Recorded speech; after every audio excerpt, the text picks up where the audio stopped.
हिंदी साहित्य के महत्वपूर्ण प्रश्न। हिंदी के सर्वप्रथम प्रकाशित पत्र का नाम क्या है? उदंत मार्तंड। छायावाद के प्रवर्तक का नाम है जयशंकर प्रसाद। प्रगतिवाद उपयोगितावाद का दूसरा नाम है। यह कथन किसका है? नंद दुलारे वाजपेयी। प्रेमचंद के अधूरे उपन्यास का क्या नाम है? मंगलसूत्र। रामधारी सिंह दिनकर को भारतीय ज्ञानपीठ पुरस्कार प्राप्त किस रचना पर हुआ? उर्वशी पर।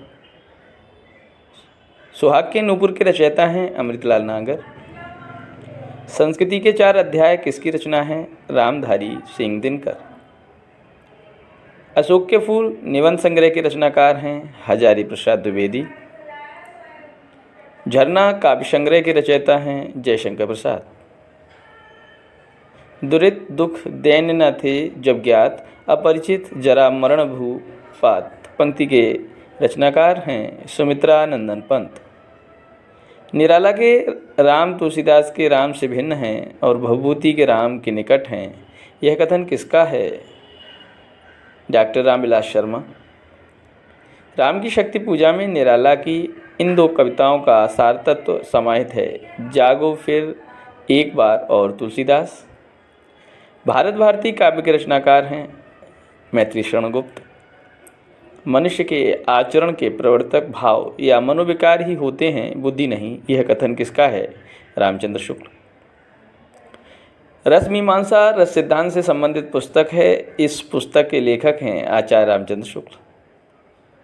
जीवनी परक आलोचना महाप्राण निराला एवं महियसी महादेवी किसने लिखी? गंगा प्रसाद पांडे।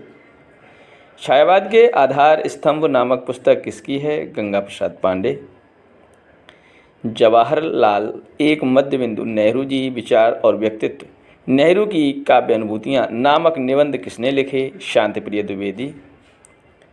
छायावाद को करुणा की छाया में सौंदर्य के माध्यम से व्यक्त करने वाला भावात्मक सर्ववाद किसने कहा? महादेवी वर्मा। अरविंद दर्शन एवं अंतश्चेतनावाद का प्रभावी विश्लेषण पंत के किस भूमिका में प्रकट होती है? उत्तरा की। किस छायावादी कवि ने कवि कर्म को आध्यात्मिक कर्म बताया है? जयशंकर प्रसाद। नई कविता यदि अनुभूति को आधार मानकर चलती है तो रस से उसकी मुक्ति नहीं है। किस आलोचक का कथन है? डॉक्टर नगेंद्र। उर्मिला के विरह में मानवता की पुकार है, यह अधिक स्वाभाविक है। साथ ही गरिमा की न्यूनता नहीं, यह विश्वव्यापी है। कथन किसका है? डॉक्टर नगेंद्र। सुमित्रा नंदन पंत आलोचना के क्षेत्र में किसकी पहली पुस्तक है? डॉक्टर नगेंद्र। सूरदास की राधा केवल विलासिनी नहीं है, श्री कृष्ण के साथ उनका केवल युवा काल का संबंध नहीं, वे परकीया नायिका भी नहीं। कथन किस आलोचक का है? हजारी प्रसाद द्विवेदी। साहित्य समीक्षा अंततः विचार जगत की वस्तु है। नंद दुलारे वाजपेयी। परहित सरिस धर्म नहीं भाई, पर पीड़ा सम नहीं अधमाई, इस पंक्ति के रचयिता कौन है? तुलसीदास। सांच बराबर तप नहीं, झूठ बराबर पाप, इस पंक्ति के रचयिता कौन है? कबीर। अष्टछाप के सर्वश्रेष्ठ भक्त कवि कौन हैं? सूरदास। भूषण किस रस के कवि हैं? वीर रस के। हिनीलस का आदि कवि किसे माना जाता है? स्वयंभू। उपन्यास और कहानी का मूल अंतर है उसका विषय निरूपण। हिनीलस पत्रिका कादम्बिनी के संपादक कौन है? राजेंद्र अवस्थी। रामधारी सिंह दिनकर किस रस के कवि माने जाते हैं? वीर रस। सूर्यकांत त्रिपाठी निराला को कैसा कवि माना जाता है? क्रांतिकारी। चारु शब्द की शुद्ध भावात्मक संज्ञा है चारुता। हिंदी भाषा की बोलियों के आधार पर छत्तीसगढ़ी बोली है पूर्वी हिंदी। घनिष्ठ की शुद्ध उत्तरावस्था है घनिष्ठतर।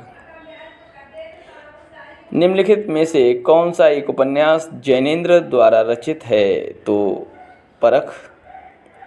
कामायनी किस प्रकार का ग्रंथ है? महाकाव्य है।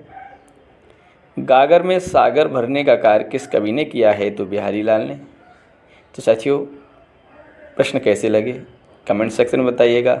चैनल पर नए हैं तो प्लीज़ चैनल को सब्सक्राइब करें। बहुत बहुत धन्यवाद।